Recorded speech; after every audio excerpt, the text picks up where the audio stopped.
subtítulos. Tengo que meterme en internet a investigar qué coño pasa con los subtítulos.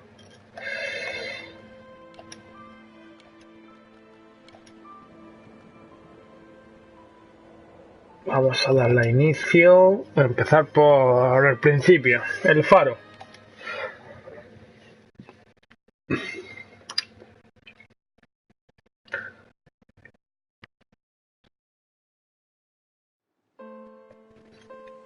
Dear Esther, Quería estar en la gaviota. gulls do not land here anymore. I've noticed that this year they seem to shun the place. Maybe it's the depletion of the fishing stock driving them away. Perhaps it's me. When he first landed here, Donnelly wrote that the herds were sickly and their shepherds the lowest of the miserable classes that populate these Hebridean islands. 300 years later, even they have departed.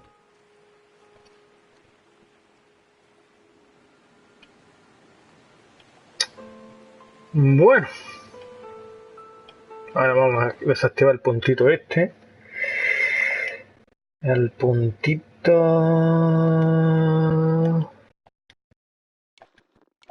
Ahí está. Pues parece ser que tú lo hagas maldito. Dice que las gaviotas ya no anidan aquí. Será porque ya no hay ni peces. Y que la gente que tenía ganado... El ganado estaba enfermo. La gente que tenía ganado era unos desgraciados. Ya no sé. Bueno. Es un embarcadero.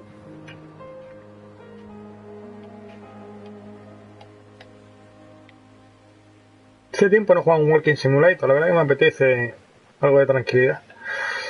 El faro.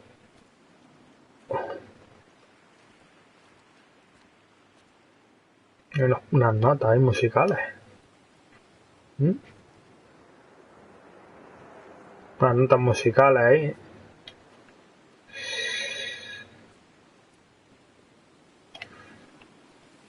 Vamos, una partitura. No, es una partitura. Lo que es la barca de chanqueta hecha polvo.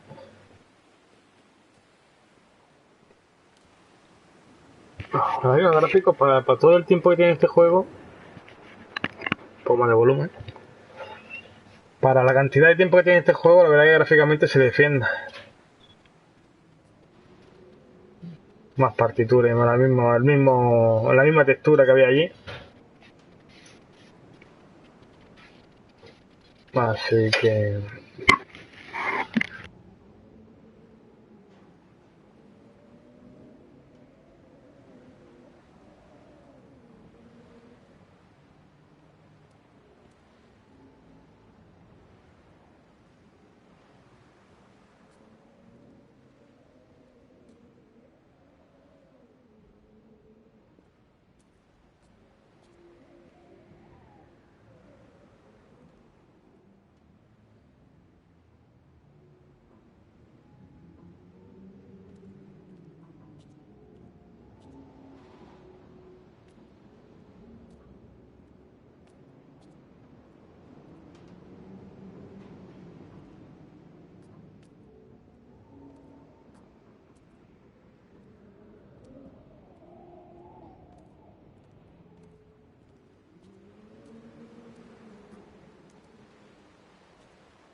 Donnelly reported the legend of the hermit, a holy man who sought solitude in its most pure form. Allegedly, he rode here from the mainland in a boat without a bottom, so all the creatures of the sea could rise at night to converse with him. How disappointed he must have been with their chatter. Perhaps now, when all that haunts the ocean is the rubbish dumped from the tankers, he'd find more peace. They say he threw his arms wide in a valley on the south side, and the cliff opened up to provide him shelter. They say he died of fever 116 years later.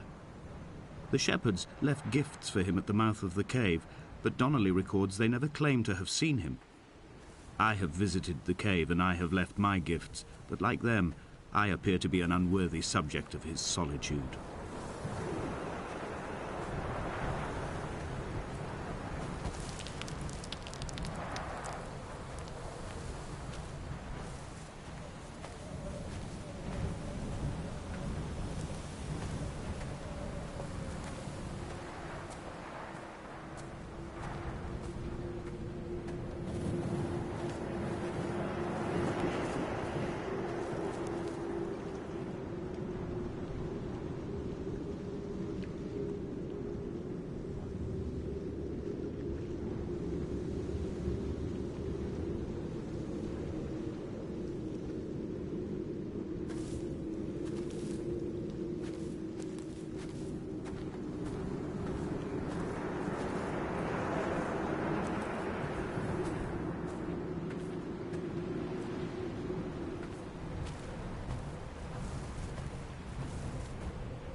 There was once talk of a wind farm out here, away from the rage and the intolerance of the masses. The sea, they said, is too rough for the turbines to stand. They clearly never came here to experience the becalming for themselves. Personally, I would have supported it. Turbines would be a fitting contemporary refuge for a hermit. The revolution and the permanence.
dear Esther.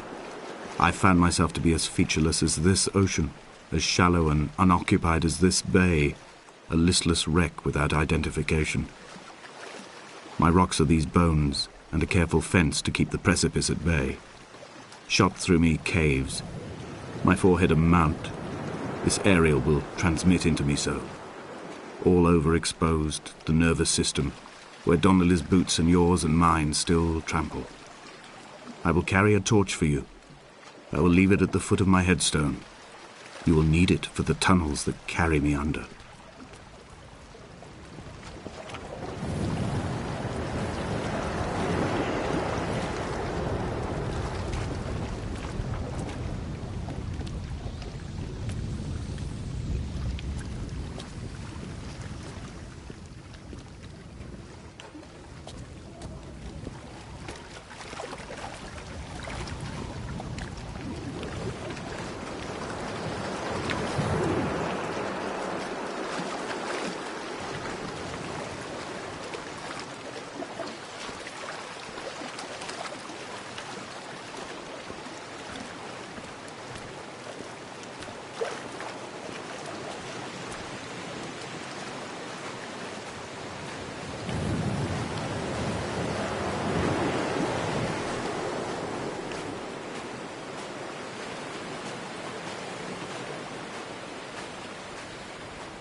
Donnelly's book had not been taken out from the library since 1974.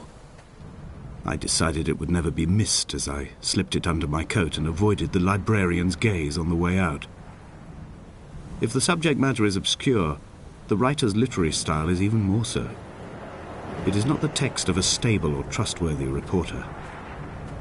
Perhaps it is fitting that my only companion in these last days should be a stolen book written by a dying man.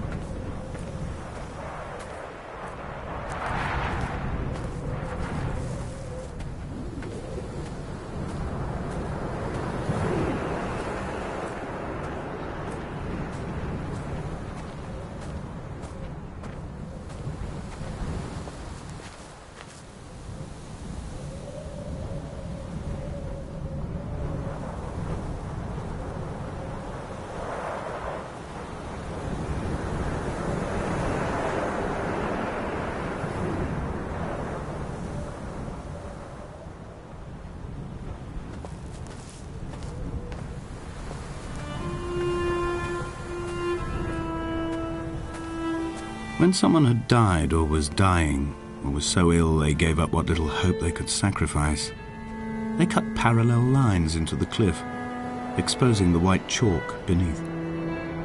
You could see them from the mainland or the fishing boats, and know to send aid or impose a cordon of protection, and wait a generation until whatever pestilence stalked the cliff paths died along with its hosts.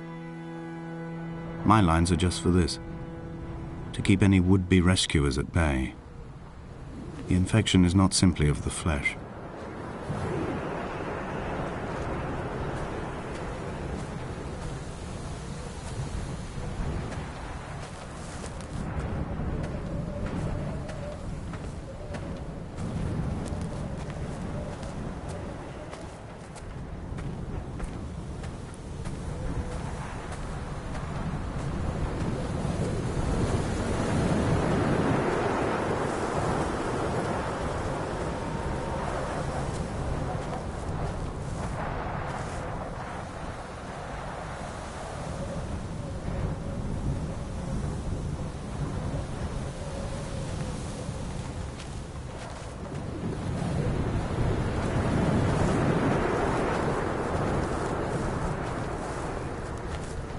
We are not like Lot's wife, you and I.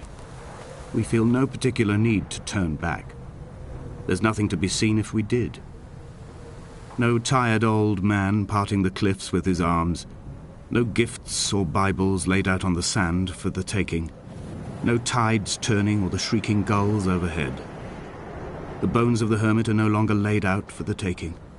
I have stolen them away to the guts of this island, where the passages all run to black, and where we can light each other's faces by their strange luminescence.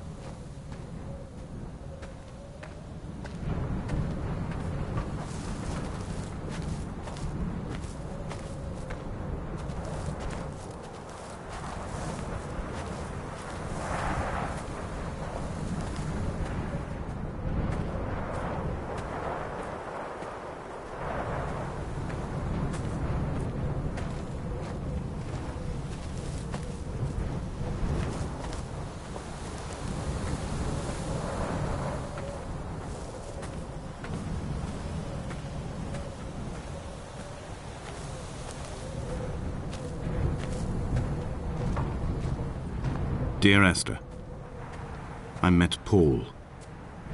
I made my own little pilgrimage. My Damascus, a small semi-detached on the outskirts of Wolverhampton. We drank coffee in his kitchen and tried to connect to one another. Although he knew I hadn't come in search of an apology, reason or retribution, he still spiraled in panic, thrown high and lucid by his own dented bonnet. Responsibility had made him old. Like us, he'd already passed beyond any conceivable boundary of life.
I threw my arms wide and the cliff opened out before me, making this rough home.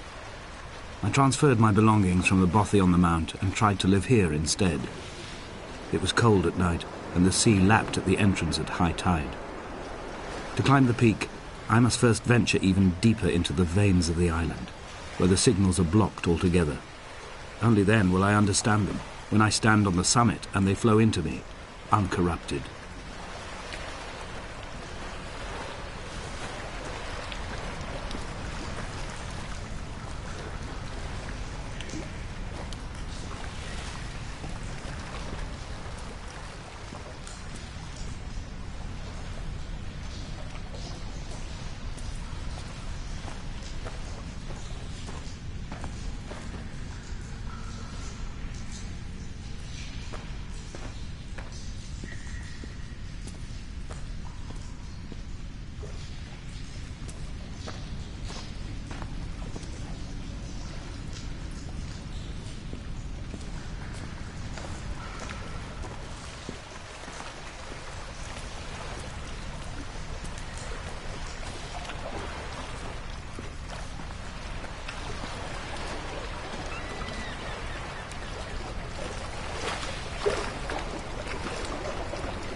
The vegetation here has fossilized from the roots up. To think they once grazed animals here, the remnants of occupation being evidence to that. It is all sick to death. The water is too polluted for the fish, the sky is too thin for the birds, and the soil is cut with the bones of hermits and shepherds. I've heard it said that human ashes make great fertilizer, that we could sow a forest from all that is left of your hips and ribcage, with enough left over to thicken the air and repopulate the bay.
Dear Esther, I have now driven the stretch of the M5 between Exeter and Bristol over 21 times.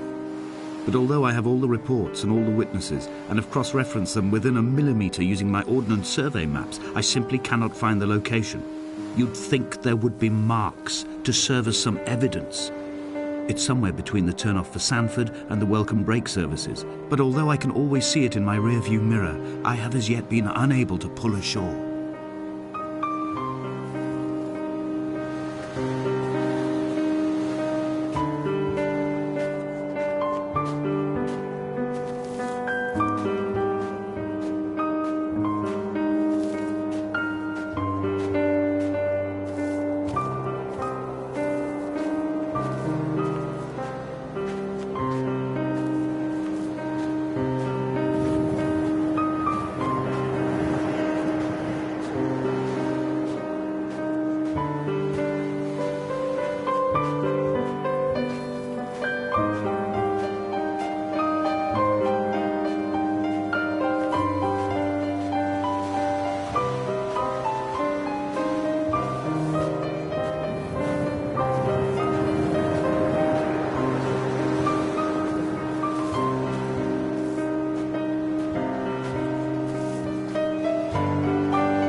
There must be a hole in the bottom of the boat.